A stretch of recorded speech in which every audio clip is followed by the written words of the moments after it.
It's Captain Yamamoto's time to shine.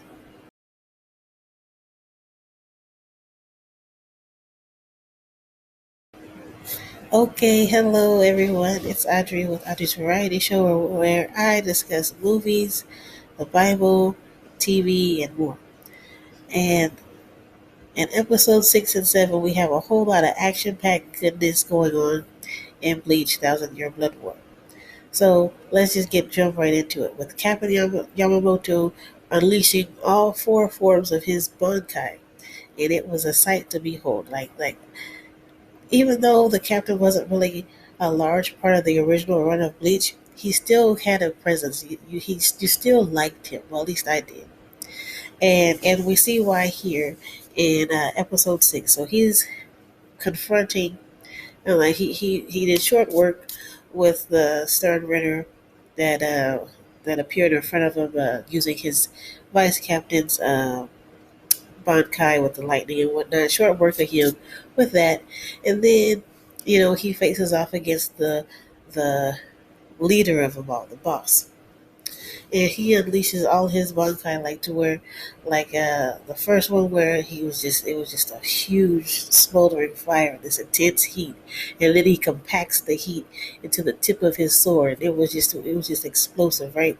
Then then finally he unleashes his hellfire, which raises the dead from all of the his enemy slain victims, and it was just like wow. Okay, so all of this is going on, and they're going back and forth, but it looks like Captain has won, and he's slain, only to find out that it was a body double, and I'm like, what?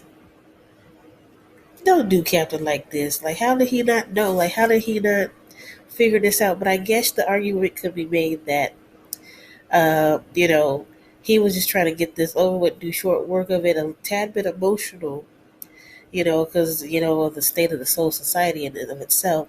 And this is some old bad blood. This is some stuff that should have been taken care of a long time ago, as we see throughout the flashbacks of the episode.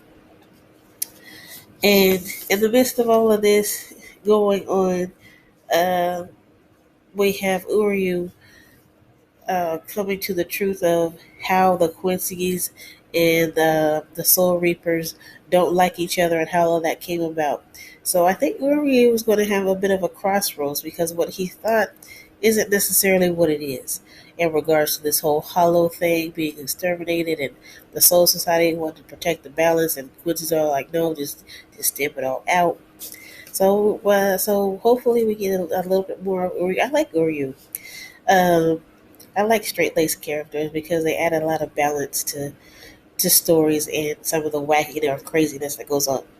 But anyways, so yeah, Captain Yamamoto is fooled and tricked into and he defeats this body double while the main boss is down there talking to Aizen, and Aizen ain't having none of it, and I'm pretty sure that Aizen mind Jedi mind tricked him in some type of way.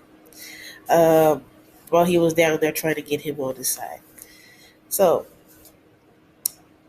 so when this happens, you know, the captain is looking there, and he's all like, I think like to me it felt like he was accepting his fate, and he is just slain. He is slain like in a gruesome way, cut in half. I'm like, and then in my mind, I'm like in disbelief because, like, I don't want to believe this. I don't want to see this. I mean, like, for him to have so much power, be so powerful, he going out like this in this pitiful way. I gotta agree with Enemy Boss because he going out pitiful, and I'm like, y'all doing him dirty. Y'all doing the head captain dirty. But and everybody in the court team, the captains of the guard squad, are shocked and upset about this. And that's essentially episode 6. That's roughly that's episode 6 was about. And then moving on from that, at episode 7, Ichigo finally breaks out of the imprisonment that he's in by that Quincy from behind him in Wakamundo. with some help from the other side. He breaks out, he busts out, because he's really emotional, really angry and upset that, people are just dying left and right, dropping like flies. And he finally busts out and breaks out, and the first thing that we see is him, you know, going to Byakuya. We have this scene with Byakuya, and Byakuya looks bad, y'all. He looked bad, and I'm like, don't say it ain't so. You are not dying, Byakuya. Ain't no way you dying. No, you going out pitiful too? I don't think so. No, no, no. All right, no. Kubo doing these folks dirty like this, like they going out in the most worse than I remember in Bleach. They going out like they get defeated, like damn near one shot it. No, but anyway, so yeah, so when this happens, and they have a moment, and it was a touching moment there. And Ichigo don't say nothing. He ain't trying to hear it. And he's like, I'm gonna go take care of this. This is now, right? So here we have our first tiff, because we already know it's not gonna be over like that, with enemy boss. So they have a short confrontation, and in the midst of this, enemy boss uses his powers, and he notices something strange, that Ichigo is has absorbed Quincy power. Like, and I'm like, of course he did, because Ichigo is the one-stop shop for all things powerful in Bleach. But anyways, and it comes across him, and Ichigo is kind of shocked about like all of this. Like, what are you talking about? And but he ain't trying to let him go. He's all like, stop right there. But like I said, didn't I just say a few minutes ago? Aizen Jedi mind tricked him, and so they got to hurry up and get out of here for whatever reason we don't know. They he says, he mentions to his henchman, his main henchman, that Aizen must have done something, because we should be able to stay here a little bit longer than that. Let's return to our homeland base, whatever. Watson, what? Don't get me lying. I don't know. Is this German? Is German they're speaking? I'm not sure. Whatever the case is, these words. Anyways, so yeah, he's all like, yeah, we out of time. We got to go back. So that's a curious thing. Like, why can't they just appear and stay for long periods of time when they show up? And this black stuff that was by them when they decide to warp out or phase out back to what it came from.